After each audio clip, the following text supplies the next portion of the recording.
राम दोस्तों, जब लक्ष्मण जी माता सुमित्रा से वन गमन की जाने की आज्ञा लेने जाते हैं। श्री राम, लक्ष्मण और सीता जी के वन गमन की तैयारी सुनिए। तब सुमित्रा माता ने लक्ष्मण जी को आज्ञा देते हुए कहा, राम जी और सीता जी को माता पिता जानना, इनके प्रति सौंपने में भी कोई दोष ना आ पाए, इनका पूरा ख्याल रखना। लक्ष्मण जी ने कहा, माता, जागृत अवस्था में तो दोष नहीं आने दूंगा, किंतु सौंपन में तो दोष आ सकते हैं। सौंपन पर तो मनुष्य का कोई काबू नहीं होता। माता ने कहा, हाँ, सौंपन में तो सौंपन दोष तो आ सकते हैं। तब लक्ष्मण ने कहा, माता, मैं 14 वर्ष तक निंद्रा ही नहीं लूंगा, सोऊंगा ही नहीं। जब सोऊंगा नहीं तो सौंपन नहीं आएगा, और जब सौंपन नहीं आएगा तो दोष आने का प्रश्न ही नहीं होता है। सुमित्रा माता लक्ष्मण जी के इस त्याग को सुनकर प्रसन्न हुई। लक्ष्मण जी अति शीघ्र लौटकर राम जी के पास आए। राम जी ने पूछा, लक्ष्मण कहाँ गए थे? तुम कह रहे थे मैं माता पिता गुरु बंधु किसी को नहीं जानता हूँ।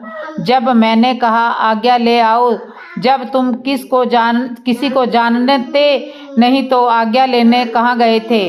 लक्ष्मण जी ने कहा, भैया, मैंने यह कहा था मैं किसी को जानता नहीं हूँ। मैंने यह नहीं कहा था कि मैं किसी को मानता नहीं हूँ। मैं माता सुमित्रा के पास यह जानने के लिए गया था कि मेरी माता कौन है। राम जी ने पूछा, क्या जान गए? माता कौन है? लक्ष्मण जी ने कहा, हाँ भैया, मैं जान गया हूँ। माता सुमित्रा ने मुझे बताया है कि मेरी माता श्री जानकी जी। ऐसा कहकर लक्ष्मण जी ने सीता जी के चरणों में गिर गए। श्री सीता जी ने सिर पर हाथ फेरते हुए लक्ष्मण जी को आशीर्वाद दिया। सीता जी, राम जी, लक्ष्मण जी वन जाने के लिए आज्ञा मानने हेतु महाराज दशरथ तथा माता कैकेयी के भवन में आए। मंत्री सुमंत ने दशरथ जी को बताया कि प्रभु आज्ञा लेने के लिए आए हैं। दशरथ जी ने उन्हें तुरंत बुलाया, आदेश किया, राम चाहे वन जाए, किंतु इनके साथ में चतुर्गणी सेना और राजकोष से भरपूर धन धान्य साथ में भेजा जाए, ताकि वन में ऋषि मुनियों के साथ रहे, हवन अनुष्ठान आदि करे, दीन दुखियों की सेवा करे और इसी तरह 14 वर्ष वन में व्यतीत करे। कैकेयी माता ने जब यह सुना तो कहा, नहीं, आपने मुझे वरदान दिया है, अब इस राज्य पर मेरे पुत्र भरत का अधिकार है। राजकोष से मेरे पुत्र की अनुमति के बिना यहाँ से कुछ भी ले जाया गया तो यह राज्य मेरे पुत्र को स्वीकार नहीं करेगा। यह राज्य मेरे पुत्र को स्वीकार नहीं करेगा। मैंने तपस्वी वश में जाने का वरदान राम जी के लिए मांगा है, इसलिए यहाँ से यह तपस्वी के भेष में ही जाएंगे। यह सुनकर महाराज बहुत दुखी हुए। कैकेयी जी ने तुरंत तपस्वी वस्त्र राम जी के समक्ष बुलवा कर रख दिए। तब जब कैकेयी माता द्वारा सीता जी को तपस्वी भेष दिए जाने लगे, तब गुरु वशिष्ठ जी ने कहा, वनवास केवल राम जी को हुआ है, सीता जी को नहीं, इसलिए श्री सीता जी राजसी वस्त्र धारण कर सकती है, तपस्वी वस्त्र इनके लिए आवश्यक नहीं है। माता सीता ने क्षमा मांगते हुए गुरु जी से कहा, गुरुदेव, जिनका स्वामी तपस्वी के भेष में हो, उनकी भार्या राजसी वस्त्रों में सुशोभित हो, यह उचित होगा? क्या यह उचित होगा? इसमें मेरे ससुराल की मर्यादा और गौरव नहीं है। मैं भी तपस्वी वस्त्र धारण करूंगी। इस तरह माता सीता ने भी तपस्वी वस्त्र धारण किए। सीता जी जब अपने आभूषण उतारने लगी, तब गुरु माता अरुंधति जी ने कहा, नहीं, आभूषण मत उतारिए, पति के साथ रहते हुए आभूषण उतारना अशुभ होता है। माता अरुंधति की आज्ञा को सीता जी सहित सभी ने माना। माता सीता को प्रणाम करके श्री राम, लक्ष्मण, जानकी जाने लगे। दशरथ जी की दशा बहुत दयनीय हो गई। रानियों ने उनके कई तरह से धीरज बंधाने का प्रयास किया। जब राम जी महाराज दशरथ जी से आज्ञा लेकर लक्ष्मण जी और सीता जी सहित वनवास जाने लगे, राजा दशरथ जी ने सुमंत से कहा, सुमंत, तुम इन्हें 4 दिन की सैर कराकर वनवास ले आना। सरयू तट से गंगा तट तक ले जाकर वापस ले आना, किंतु मैं जानता हूँ राम दृढ़ निश्चयी है, वह लौट कर आएगा नहीं। तुम मेरी ओर से हाथ जोड़कर उनसे प्रार्थना करना और कहना कि राम मैं जोड़ रहा हूँ, कहना कि हाथ मैं जोड़ रहा हूँ, किंतु इस हाथ जोड़ने के पीछे भाव आपके पिताजी का ही है। फिर भी यदि राम जी वापस ना लौटे तो सीता जी को तो वापस लौटा लाने के लिए प्रार्थना करना और अपनी बात को ऐसे समय पर रखना जब सीता जी भयानक जंगल को देखकर डरने लगे। तब अपनी बात को ऐसे मौके पर रखना कि सीता जी लौटकर आ जाए। गोस्वामी तुलसीदास जी ने इस प्रसंग में अपने भाव को इस तरह से व्यक्त किया है। दशरथ जी कहना चाह रहे हैं कि राम जी जल है और मैं मछली हूँ। मछली जल के बिना जीवित नहीं रह सकती। राम जी जल है और सीता उस जल की तरंग है। यदि जल से बाहर किनारे पर तड़पती हुई मछली को जल की तरंगें सिंचित करती रहे तो मछली तड़पती जरूर किंतु मरेगी नहीं, उन तरंगों के कारण जीवित रह सकती है। इसी तरह यदि सीता जी लौट कर आ सकती है तो मैं तरंग के सारे जी लूंगा। गोस्वामी तुलसीदास जी का भाव यही है। इसी कारण वह सीता जी को तरंग की उपमा दे रहे हैं कि जिस तरह तरंग आती है रहती है उसी तरह सीता जी भी आती जाती रहेंगी, कभी अपने पिता के यहाँ कभी अयोध्या। मैं उस तरंग के सहारे जी लूंगा। सुमंत राजा दशरथ जी की आज्ञा मानकर चला। अयोध्या वासियों ने विद्रोह कर दिया, हम भी राम जी के साथ में चलेंगे। राजा दशरथ और रानी कैकेयी के विरुद्ध अयोध्यावासी विद्रोह करने लगे। राम जी ने उन सबको समझाया, तुम इसके विरुद्ध विद्रोह कर रहे हो जिससे अपनी प्रजा को पुत्र की भांति पाला है। आज उस राजा के साथ कोई धर्म संकट आने पर उनका साथ देने के स्थान पर उसी के विरुद्ध खड़े हो रहे हो। अयोध्यावासी कहने लगे, हमारे राजा आप ही हो, हम आपके साथ चलेंगे। राम जी ने अयोध्यावासियों को समझाया, मेरा हितैषी वही होगा जो मेरी आज्ञा का पालन करते हुए यही कार्य करे जिससे मेरे माता पिता प्रसन्न रह सके, उन्हें दुख ना हो। वह कहते हुए श्री राम जी ने सुमंत को रथ आगे बढ़ाने की आज्ञा दी। नगरवासी रथ के पीछे पीछे दौड़ने लगे। सकल सुमंगल दायक रघुनायक गुणगान, सादर सुनहि ते तरही भव सिंधु बिना जल जान। तो इस तरह से श्री राम लक्ष्मण और सीता जी वन के लिए रवाना हो गए। इस तरह से राम जी ने सुमंत को रथ आगे बढ़ाने की आज्ञा दी। नगरवासी रथ के पीछे पीछे दौड़ने लगे। रास्ते में गुरु वशिष्ठ जी की कुटिया के पास राम जी ने रथ को रुकवाया। गुरु जी ने के चरणों में प्रणाम किया। गुरु वशिष्ठ जी दुख के मारे कुछ बोल नहीं पाए, केवल आशीर्वाद दिया। राम जी अयोध्या को वीरान करते हुए चल दिए। नगर से दूर संध्या समय एक स्थान पर उन्होंने रथ को रुकवाया। संध्या का समय हो चुका था। रात्रि के समय भगवान की कृपा और दैविक शक्तियों की कृपा से नगरवासियों को निद्रा आ गई। भगवान श्री राम ने जब देखा कि नगरवासी सब निद्रा में सो रहे हैं, उन्होंने सुमंत को आदेश दिया, रथ को इस तरह ले चलो ताकि रथ के पहिए का कहीं निशान ना रहे और अयोध्यावासी वापस अयोध्या लौट जाएं। भगवान श्री राम ने विश्राम करते हुए अयोध्यावासियों को प्रणाम किया। सुमंत ने रथ को राम जी की आज्ञा अनुसार आगे बढ़ाया और राम जी अयोध्या की सीमा जहां समाप्त होती है, श्रृंगवेरपुर की सीमा जहां से आरंभ होती है, उस स्थान पर पहुंच गए। भगवान श्री राम सभी अयोध्यावासियों को नगर के बाहर रात्रि के समय सोते हुए छोड़कर चले गए। यहाँ लक्ष्मण जी ने यह अनुभव किया कि 14 वर्षों में कभी सोना नहीं है। यदि मैं सो गया तो प्रभु मुझे भी छोड़ छोड़ के जा सकते हैं। इसलिए लक्ष्मण जी ने निश्चय किया कि मैं कभी नहीं सोऊंगा।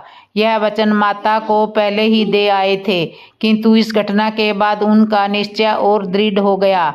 सुमंत के साथ राम जी रथ से अयोध्या की सीमा खत्म होती है और श्रृंगवेरपुर की सीमा जहाँ से प्रारंभ होती है वहाँ आकर आर्य सुमंत ने रथ रोका और राम जी ने कहा, प्रभु यहाँ हमारे अयोध्या राज की सीमा समाप्त होती है। भगवान श्री राम रथ से नीचे उतरे और अयोध्या की माटी को प्रणाम किया। अयोध्या की माटी का प्रतिदिन पूजन करने के लिए माटी को अपने साथ रखा और वही श्रृंगवेरपुर जहाँ का राजा निषाद राज था, जब भगवान राम गुरुकुल में पढ़ते थे उस समय का मित्र था। श्री राम जी ने निषाद राज को सूचना देना आवश्यक नहीं समझा। विचार किया यहाँ रात्रि विश्राम के पश्चात प्रातःकाल चले जाएंगे, किंतु निषाद राज को यह सूचना मिल चुकी थी कि अयोध्या नरेश भगवान श्री राम जी का उनके श्रृंगवेरपुर में आगमन हुआ है। वह उपहार लेकर राम जी के स्वागत के लिए नगरवासियों को साथ में लेकर प्रसन्न होता हुआ वहां आया, किंतु जब उसने वहां आकर राम जी को तपस्वी वेश में देखा तो बड़ा दुख हुआ। राम जी ने अपने मित्र को गले लगाया। निषाद राज पूछने लगा, स्वामी यह वेश आपने किस कारण से धारण किया है? राम जी ने निषाद राज के इस प्रश्न पर मौन रहे। तब मंत्री सुमंत ने बताया कि इन्हें सौतेली माता कैकेयी के द्वारा वनवास दिया गया है। पिता की आज्ञा से यह वनवास में आए हैं। निषाद राज ने जब यह सुना तो वह बहुत दुखी हुआ। राम जी से आग्रह करने लगा, स्वामी मेरा यह श्रृंगवेरपुर छोटा सा राज्य है। आप यदि मुझे अपना मित्र मानते हो तो मैं अपने सच्चे हृदय से कहता हूँ कि आप इस राज्य को ग्रहण कीजिए। आप हमारे राजा हो, मैं हम सब आपकी प्रजा बनकर रहेंगे। आप 14 वर्ष तक यहीं पर निवास कीजिए। यह भी वन्य क्षेत्र है। पिता की आज्ञा का पालन भी हो जाएगा और मेरा मान भी बढ़ जाएगा। भगवान श्री राम जी निषाद राज के इस समर्पण भाव को देखकर बहुत प्रसन्न हुए। कहते हैं, मित्र तुम्हारा यह आग्रह मुझे स्वीकार है, किंतु मैं इसे ग्रहण नहीं कर सकता। मुझे प्रातः काल आगे की ओर जाना है। अभी रात्रि विश्राम की व्यवस्था हो जाए। निषाद राज ने तुरंत सीता माता जी के लिए घास फूस और पत्तों का बिछौना तैयार किया। श्री सीताराम जी उन बिछौनों पर विश्राम करने लगे। राम जी की आज्ञा से लक्ष्मण को विश्राम करने का आदेश हुआ। निषाद राज ने विश्राम के लिए लक्ष्मण जी और सुमंत के लिए विश्राम की व्यवस्था की, किंतु लक्ष्मण जी वीरासन में बैठ गए और निषाद राज से कहा, मुझे सोना नहीं है, माता की आज्ञा है। जब राम जी विश्राम करे तब तुम उनकी सेवा में रहना, पहरा देना। राम जी के प्रति लक्ष्मण जी के त्याग को देखकर निषाद राज बहुत प्रसन्न हुआ। रात्रि विश्राम के पश्चात प्रातः श्री राम जी स्नान ध्यान दैनिक क्रिया से निर्वित होकर वट वृक्ष के दूध से अपने जटाएं बनाकर तैयार हुए। आर्य सुमंत से कहा, सुमंत अब तुम रथ लेकर अयोध्या वापस चले जाओ, यहाँ से अब हम पैदल ही प्रस्थान करेंगे। सुमंत जाने को तैयार नहीं हो रहा था। जिस तरह राजा दशरथ जी ने सुमंत से प्रार्थना की थी, वह संदेश सुमंत ने राम जी को सुनाया। लक्ष्मण जी ने माता कैकेयी और पिता श्री दशरथ जी के संबंध में कुछ अनुचित वचन कहे। राम जी ने लक्ष्मण जी को समझाया और सुमंत से हाथ जोड़कर कहा, लक्ष्मण के कहे हुए अनुचित वचन पिताजी से न कहिएगा, यह इसका बचपना है, इसे क्षमा कीजिएगा। राम जी ने कहा, सुमंत तुम केवल अयोध्या के मंत्री ही नहीं, पिता के मित्र भी हो, और इस समय पिताजी संकट में है, दुखी है। तुम्हारा कर्तव्य है उन्हें जाकर साहस बंधाइए, और जब तक तुम अयोध्या लौट कर नहीं आओगे माता कैकेयी को यह संशय बना रहेगा कि कहीं माता कैकेयी को यह संशय बना रहेगा कि कहीं सुमंत राम जी को वापस लेकर अयोध्या न आ जाए। इसलिए तुम्हारा जाना आवश्यक है ताकि वह तुम्हें देखकर यह निश्चित हो जाए कि अब राम वनवास को चले गए हैं। राम जी की बातें सुनकर सुमंत खड़े खड़े विचार कर रहा है। उधर राम जी ने निषाद राज से कहा, मित्र, हमें गंगा पार होना है, नौका का प्रबंध किया जाए। निषाद राज ने नौका का प्रबंध किया और कहा, प्रभु, नौका तैयार है, आप चलिए। लक्ष्मण जी, सीता जी सहित प्रभु निषाद राज के साथ गंगा के किनारे पहुंचते हैं। सकल सुमंगल दायक रघुनायक गुणगान, सादर सुनहि ते तरही भव सिंधु बिना जलयान। इस तरह से श्री राम और निषाद का मिलन होता है। भगवान के भगत भगवान को अपने इशारों पर नचाते हैं। श्री राम और केवट का संवाद। राम जी, लक्ष्मण जी, सीता जी गंगा के किनारे पहुंच गए। राम जी केवट को पुकार रहे हैं, भैया अपनी नौका इधर ले आओ। भैया केवट, अपनी नौका इधर ले आओ, हमें गंगा जी के पार जाना है। केवट राम जी की बातों पर ध्यान नहीं दे रहा है। इधर आने का स्थान पर वो उधर जाने लगा। लक्ष्मण जी ने राम जी से कहा, भैया आपका स्वभाव बड़ा सहज है, सरल है, कोई आपकी बात को मानता ही नहीं है। राम जी ने हंसते हुए लक्ष्मण जी से कहा, लक्ष्मण, कोई मेरी बात नहीं मानता, इससे तुम्हारा क्या आशय है? हाँ, इतना आवश्यक है, केवट मेरे बुलाने से इधर नहीं आ रहा है, उधर और दूसरा और कौन है जो मेरी बात नहीं मान रहा है? लक्ष्मण जी ने कहा, यह केवट जिसे तुम इधर बुला रहे हो उधर जा रहा है, आने को कह रहे हो आ नहीं रहा, और उधर यह तुम्हारा मंत्री सुमंत जिसे आप अयोध्या जाने को कह रहे हो वह जा नहीं रहा है। ना यह तुम्हारी बात मान रहा है, ना वह तुम्हारी बात मान रहा है। राम जी ने हंसते हुए लक्ष्मण जी से कहा, लक्ष्मण, जो मेरी बात नहीं मानता वह कोई मेरा भक्त ही हो सकता है। केवट भी बात नहीं मान रहा है और वह भी मेरा भक्त ही होगा। लक्ष्मण जी ने कहा, यदि भक्त होता तो तुरंत चलकर आता, आपकी बात मान लेता। राम जी ने हंसते हुए कहा, लक्ष्मण, जब किसी दुकानदार का सुबह सुबह मुहूर्त खराब हो जाए, कोई उधार मांगने वाला आ जाए, तब उसे लगता है आज मुहूर्त खराब हो गया है। प्रारंभ से ही ऐसा ग्राहक आ गया, शायद आज दिन भर जितने भी आएंगे सब ऐसे ही आएंगे। राम जी ने कहा, ऐसा ही मेरे साथ हुआ है। वनवास केवल मुझे हुआ था, ना तुम्हें वनवास हुआ, ना जानकी जी को वनवास हुआ। और मैंने तुम दोनों से कहा था यहीं अयोध्या में रहो, माता पिता की सेवा करना। तुम दोनों ने मेरी आज्ञा नहीं मानी। मैं जानता हूँ तुमने मेरी आज्ञा नहीं मानी क्योंकि तुम्हें मुझसे प्रेम है। मैं तभी समझ गया मुहूर्त खराब हुआ है।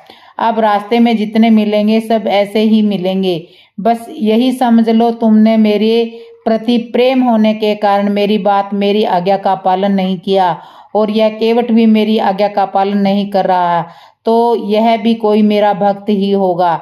लक्ष्मण जी और सीता जी राम जी की बातें सुनकर नीची गर्दन करके मंद मंद मुस्कुराने लगे। लक्ष्मण जी ने कहा, ठीक है भैया, अब केवट से आप ही बात कीजिएगा। राम जी ने फिर केवट को आवाज लगाई, केवट भैया, अपनी नौका इधर ले आइए।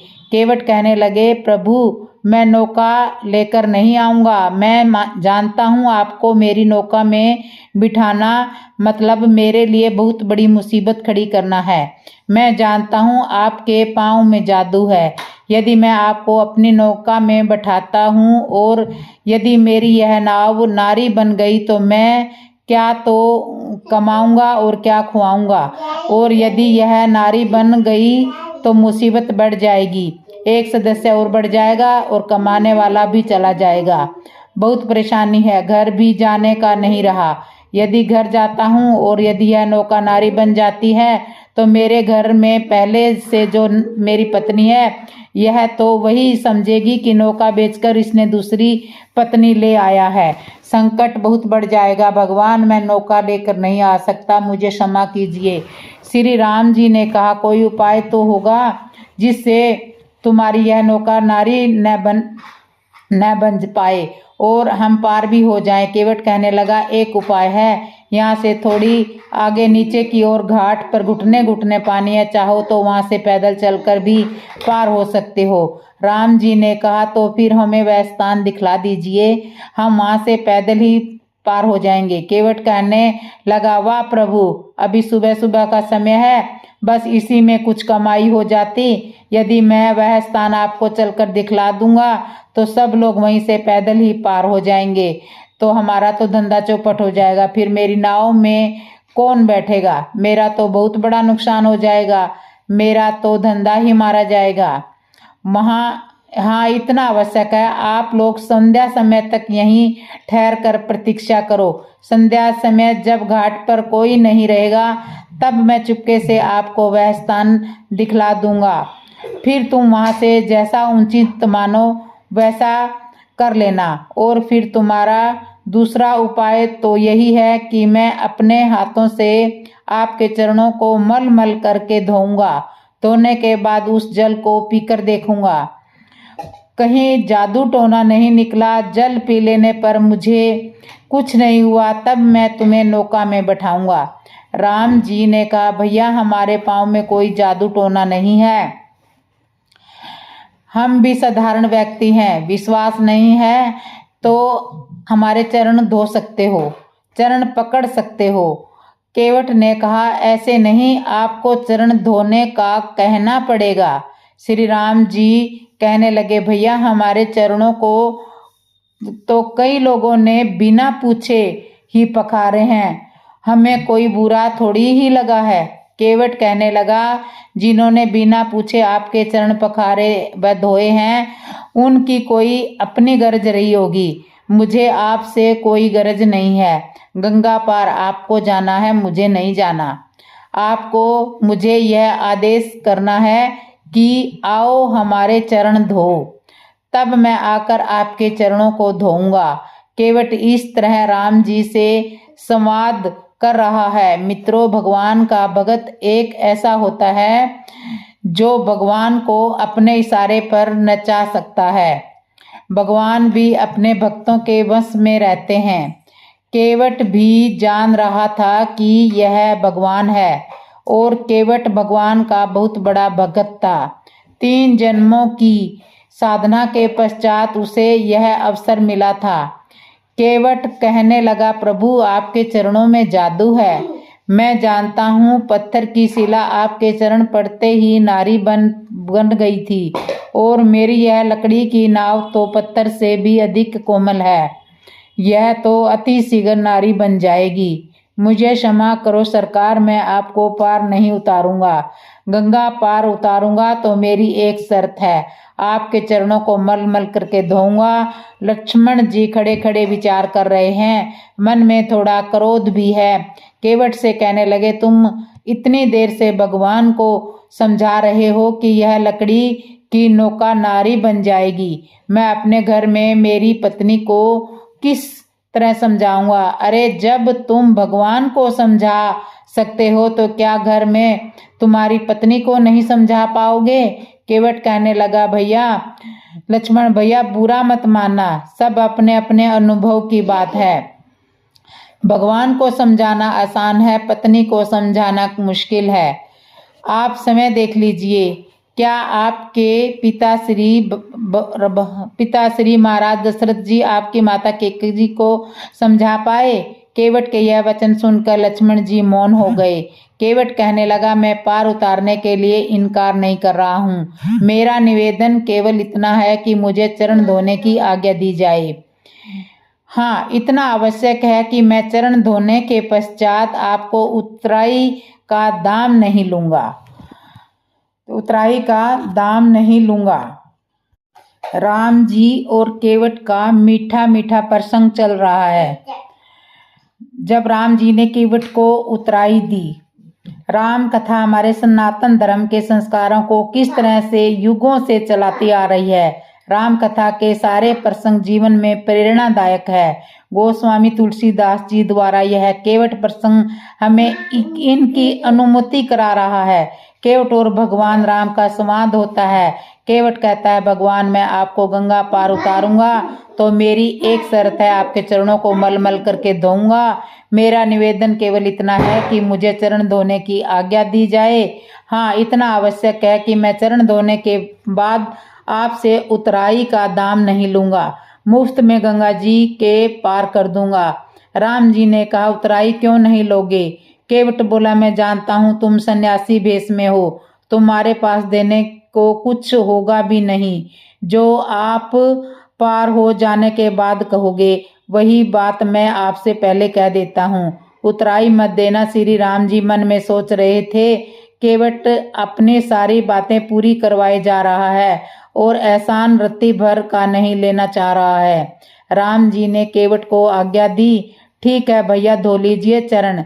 केवट प्रसन्न होता हुआ कटोते में जल लेकर राम जी के चरणों को धोने लगा। बहुत देर तक धोता रहा। राम जी कहने लगे, केवट भैया धुल गए होंगे। केवट ने कहा, हाँ प्रभु, बस पहला चरण तो धुल गया है।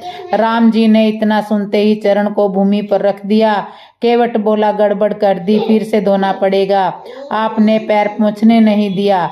फिर से रजकण लग गए। लक्ष्मण जी कहने लगे, भैया इस तरह से यह चरण धोएगा तो लगता है 14 वर्ष यही गंगा किनारे चरण धुलवाने में ही व्यतीत हो जाएंगे। भूमि पर चरण रखेंगे तो धूल के कण तो लगेंगे ही सही। केवट ने कहा, इस बार आप धुला हुआ चरण मेरे हाथ पर रखिए। राम जी ने अपना धुला हुआ चरण केवट के हाथ पर रखा, दूसरा चरण धोने को दिया। भगवान कहने लगे, केवट ऐसे मैं शारीरिक संतुलन नहीं बना पा रहा हूँ। केवट तो यही चाहता है। कहने लगा, प्रभु अपने दोनों हाथों से मेरे सिर को पकड़ लीजिए, फिर आप नहीं गिरोगे। भगवान मन ही मन केवट की चतुराई को जान रहे थे और जब प्रभु श्री राम ने अपने दोनों हाथ केवट के सिर पर रखे तो अंबर से देवताओं ने भी पुष्पों की वर्षा की और केवट के भाग्य की सराहना करने लगे। केवट राम जी के चरणों को धोए जा रहा है। लक्ष्मण जी ने क्रोधित होते हुए कहा, ऐसे कब तक धोते रहोगे? केवट भगवान से कहने लगा, इन्हें समझाओ, जब आपको चरण धुलवाने में कोई कठिनाई नहीं हो रही तो इन्हें क्यों हो रही है? इन्हें भी नहीं होनी चाहिए। लक्ष्मण जी ने क्रोधित होते हुए अपने बाण को तरकस पर चढ़ा लिया। केवट कहने लगा, आवश्यक मार दीजिए, मुझे मेरा क्या बिगड़ेगा? आवश्यक मार दीजिए, बदनामी तो राम जी की ही होगी। लोग यही कहेंगे, भगवान ने अपने भाई के हाथों बेचारे गरीब केवट को मरवा दिया। लक्ष्मण जी ने अपने बाण को वापस तरकस में रख लिया और मन ही मन कहने लगे, नहीं नहीं, मैं ऐसा नहीं करूँगा। मैं प्रभु के साथ उनकी बदनामी कराने नहीं आया हूँ। केवट ने भगवान के चरण धो लिए। तब राम जी ने कहा, भैया चरण धुल चुके हैं, अब हमें गंगा जी के पार कर दीजिए। केवट कहने लगा, नहीं नहीं, अभी नहीं, तुम्हारे लिए घाट का नियम थोड़े ही तोड़ूंगा। राम जी ने कहा, क्या आशय है तुम्हारी बात का? घाट का नियम है। केवट ने कहा, जो पहले आया उससे पहले पार उतारूंगा। राम जी कहने लगे, भैया पहले तो हम ही आए हैं और तुम ही देख रहे हो, दूसरा यहाँ पर कोई है ही नहीं, कोई दिखाई भी नहीं दे रहा।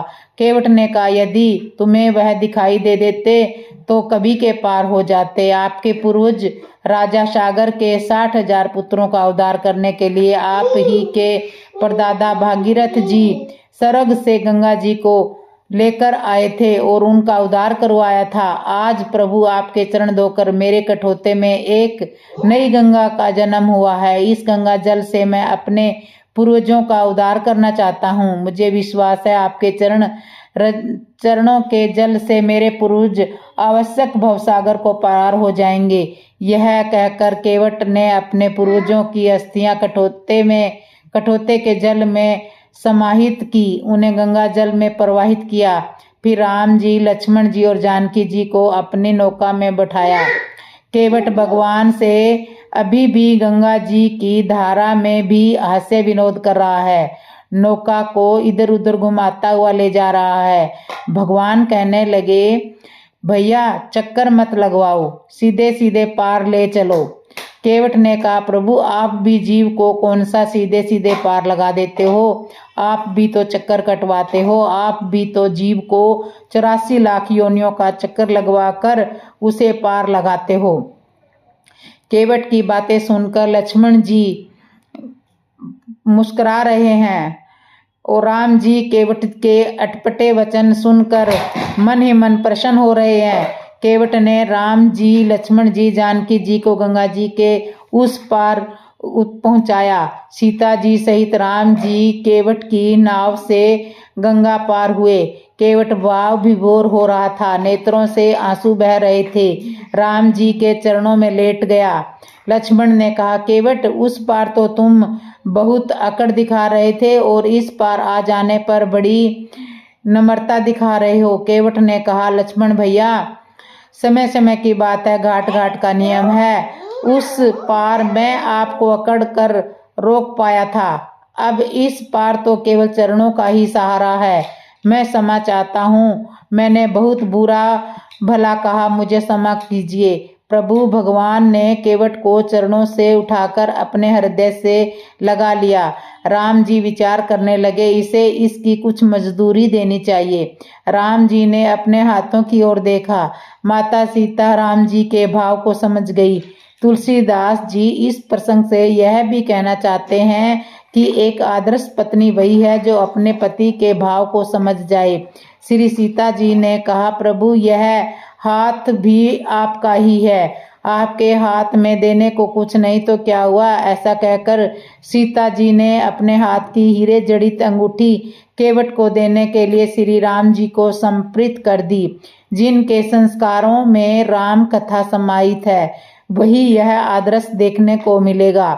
जो राम कथा से दूर है उनका भी उदाहरण सुन लीजिए। ऐसे उदाहरण भी समाज में देखने को मिलते हैं, जहाँ ऐसी स्थिति में पत्नी पति से कहती है, हाँ हाँ ले लीजिए, मेरे हाथ में यह एक अंगूठी आपको खटक रही थी, अपना तो सब कुछ हरिश्चंद्र बनकर माँ बहनों में दान कर दिया, बस एक अंगूठी थी मेरे पास, तुम्हारी उसी पर निगाह रहती है, उसे भी नहीं रहने देना चाहते। किंतु माता जानकी का यह पति के प्रति प्रेम और समर्पण समाज को शिक्षा देता है कि एक आदर्श पत्नी क्या होती है। राम जी केवट को उतराई के रूप में अंगूठी देने लगे। केवट ने कहा, नहीं प्रभु, मैं यह उतराई नहीं लूंगा। राम जी ने कहा, उतराई क्यों नहीं लोगे? आपने हमें गंगा जी के पार किया है, मेहनत की है। केवट कहने लगा, प्रभु मैंने आपको पार नहीं किया है, आप स्वयं मेरी नाव पर चढ़े हो, आप ही बताओ यह नाव किसकी थी? राम जी ने कहा, नाव तो तुम्हारी थी। तब केवट ने कहा, जब यह नाव मेरी थी और मेरी नाव गंगा जी के पार हुई तो पार तो मेरी नौका हुई है, उतराई तो मुझे देनी चाहिए आपको। राम जी केवट के इस भाव को समझ रहे थे, प्रेम भाव से समझ रहे थे। केवट कहने लगा, वैसे भी मैं आपसे उतराई नहीं ले सकता, क्योंकि आपका और मेरा व्यवसाय एक ही व्यवसाय है, व्यवहार की दृष्टि से तो हम भाई भाई हैं। राम जी ने लक्ष्मण जी से कहा, देखो लक्ष्मण, केवट अपने आप को हमारा भाई बता रहा है। लक्ष्मण जी कहने लगे, देख रहा हूँ और सुन भी रहा हूँ, और लगाओ इसको अपने मुंह, अभी देखो और क्या क्या रिश्ते बनाता है आपसे। राम जी ने केवट से पूछा, हम आपके भाई कैसे हुए? केवट ने कहा, मैं लोगों को गंगा से पार कराता हूँ और आप भवसागर के नाविक हो, आप सबको भवसागर से पार कराते हो।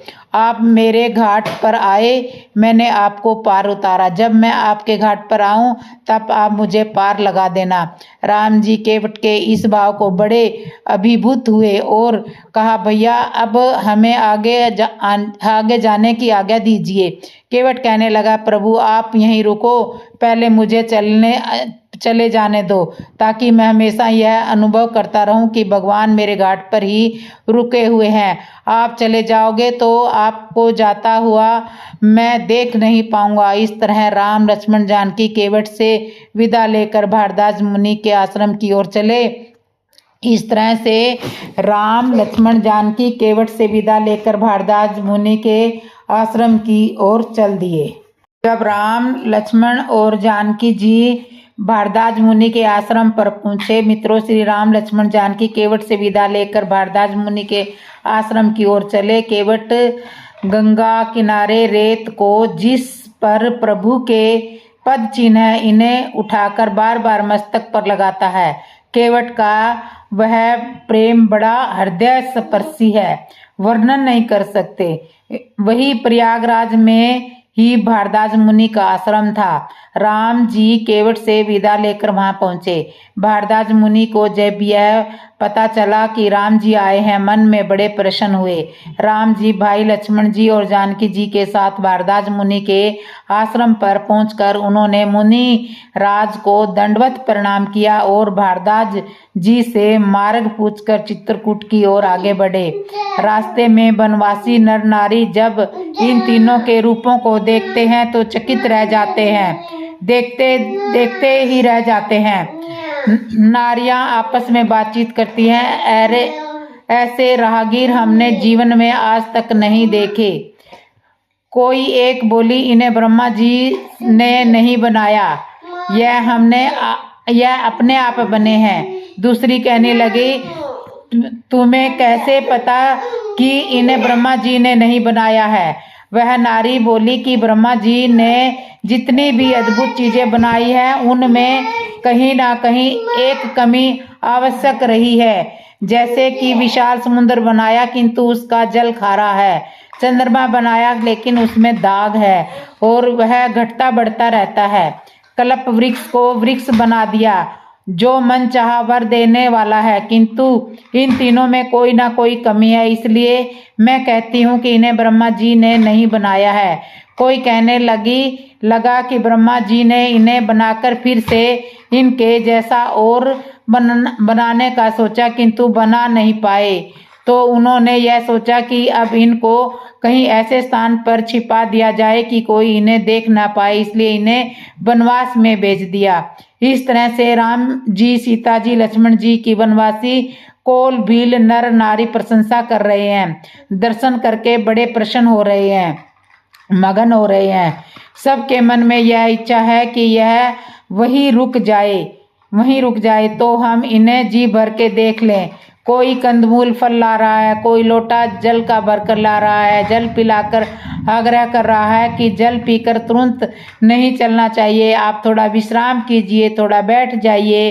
राम जी उनकी भाव दशा समझकर थोड़ी देर के लिए वृक्ष के नीचे बैठ जाते हैं। कोल भील स्त्रियां सीता जी के आसपास सीता जी को घेर कर बैठ जाती हैं और प्रशंसा करती है। एक नारी सीता जी से राम लक्ष्मण की ओर इशारा करके कहने लगी कि यह आपके कौन है? सीता जी परिचय देने में बड़ा संकोच कर रही है कि परिचय किस तरह से दे। शर्माते हुए भूमि की ओर देखती है, पृथ्वी की ओर देखती है, किंतु फिर मन में शर्म महसूस करती है क्योंकि पृथ्वी भी सीता जी की माता है। माता के सामने अपने पति का परिचय देने में भी संकोच हो रहा है। सीता जी लक्ष्मण जी की ओर इशारा करते हुए परिचय दे रही है कि यह मेरे छोटे देवर है, किंतु सीता जी ने इस उत्तर में उन स्त्रियों के प्रश्न का उन्हें उत्तर नहीं मिला। वह आपस में चर्चा करने लगी कि यदि गोरे रंग के यह इनके छोटे देवर हैं तो क्या यह सांवले रंग वाले इनके बड़े देवर हैं। सीता जी समझ रही थी कि इनकी शंका का समाधान नहीं हुआ, परिचय ठीक से नहीं हो पाया। तब सीता जी ने राम जी की ओर फिर से नैन तिरछे करते हुए कहा कि यह मेरे पति देव हैं। वनवासी महिलाएं कहने लगी कि हम तो जानती थी कि यह तुम्हारे पति हैं, किंतु हम तो यह जानना चाह रही थी कि आप इनकी ओर किस तरह से देखती हैं। हम धन्य हो गए। हम यही चाहते हैं कि राम जी आपको देखें और आप राम जी को देखें और हम तुम दोनों को युगल सरकार को देखें। बड़ी मगन हो रही है नारियां, बार बार सीता जी के चरण छू रही हैं और सीता जी को आशीर्वाद दे रही हैं। सीता जी ने अपने देवर लक्ष्मण जी का परिचय दिया कि यह बहुत सरल स्वभाव के हैं। जबकि सब जानते हैं कि लक्ष्मण जी का स्वभाव कैसा है। उन्होंने जनकपुर में माता जानकी के पिता जी जनक जी को भी जनक कहकर संबोधित किया था, फटकार लगाई थी। फिर सीता जी ने उनके अंदर यह दोष नहीं देखा, क्योंकि माता सीता की बुद्धि निर्मल है और जिनकी बुद्धि निर्मल होती है उन्हें किसी के अंदर कोई दोष दिखाई नहीं देगा। इस तरह राम जी, सीता जी, लक्ष्मण जी सब वनवासियों से मिलते हुए सब ऋषि मुनियों के दर्शन करते हुए चित्रकूट पर मंदाकिनी नदी के किनारे ठहरे। कोल भीलों ने मिलकर इनके लिए कुटिया बनाई। इसके बाद की कोल भीलों ने उनके लिए कुटिया बनाई और सुमंत वहां से रथ लेकर चला जाता है। चित्रकूट पर मंदाकिनी नदी के किनारे ठहरे कोल भीलों ने मिलकर इनके लिए इनके पीछे की कथा हम आपसे अयोध्या जाएंगे, जहां पर सुमंत रथ लेकर चला जाता है। अब मैं आपको वो कथा सुना रही हूँ। और राजा दशरथ जी को यह समाचार सुनाते हैं कि सकल सुमंगल दायक रघुनाथ गुण गान। तो इस तरह से सुमंत जाकर राम जी और लक्ष्मण जी का संदेश दशरथ जी को बताते हैं। अब मैं वापिस अयोध्या की कथा आपको सुना रही हूँ कि जब भरत जी माता कैकेयी से मिलते हैं, क्योंकि जब राम लक्ष्मण जी को वनवास हुआ था उस टाइम भरत जी ननिहाल में थे। तो जब भरत और शत्रुघ्न अयोध्या पहुंचे और भरत जी माता कैकेयी से मिले तब क्या होता है तो सुनिए। भगवान श्री राम छोटे भाई लक्ष्मण और जानकी जी सहित वन में वाल्मीकि मुनि के आश्रम पर पहुंचते हैं। ऋषि वाल्मीकि त्रिकालदर्शी है, सर्वज्ञ है, सर्व ज्ञान प्राप्त है, सब कुछ जानते हैं कि भगवान मेरे यहाँ पधारे हैं। अति प्रसन्न होते हैं, ज्ञान और भक्ति का श्री राम जी को उपदेश करते हैं। प्रभु श्री राम जी ऋषि वाल्मीकि जी से आज्ञा लेकर निकट ही चित्रकूट में वनवासियों की सहायता से एक पर्णकुटी तैयार करवाते हैं। विधि विधान से पूजन करने के पश्चात उस पर्णकुटी में श्री सीता जी और भाई लक्ष्मण जी सहित प्रवेश करते हैं। इधर निषाद राज जब भगवान राम जी को यमुना जी के किनारे छोड़कर आया और यहाँ गंगा तट पर देखा कि आर्य सुमंत उसी स्थान पर खड़े हुए हैं। निषाद राज ने आर्य सुमंत को अयोध्या लौटने के लिए कई प्रकार से समझाकर उन्हें अयोध्या के लिए विदा किया। आर्य सुमंत ने रात्रि का समय हो जाने पर अयोध्या में प्रवेश किया। अयोध्यावासी सब सो गए होंगे। दिन के समय अयोध्या में प्रवेश करने का उनका साहस नहीं हुआ। नगरवासियों ने जब रथ को देखा तो उन्हें कोई दिखाई नहीं दिया।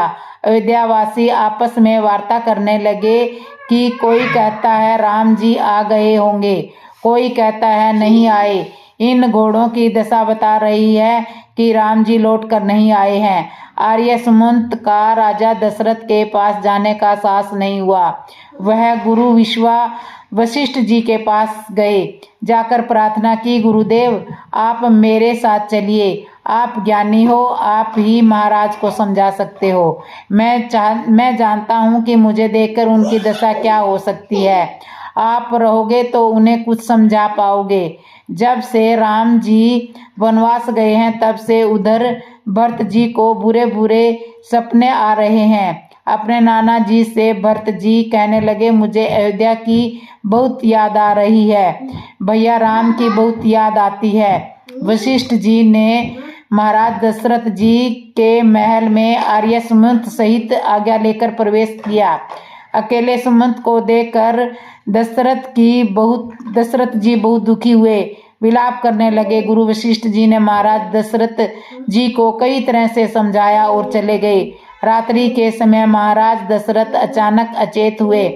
रानियां महाराज के पास एकत्रित हो गई, विलाप करने लगी। महाराज दशरथ ने कैकेयी कौशल्या को श्रवण कुमार की कहानी सुनाई, किस तरह उन्होंने शब्द भेदी बाण चलाकर श्रवण कुमार के प्राण लिए थे और श्रवण कुमार के माता पिता ने उन्हें क्या श्राप दिया था।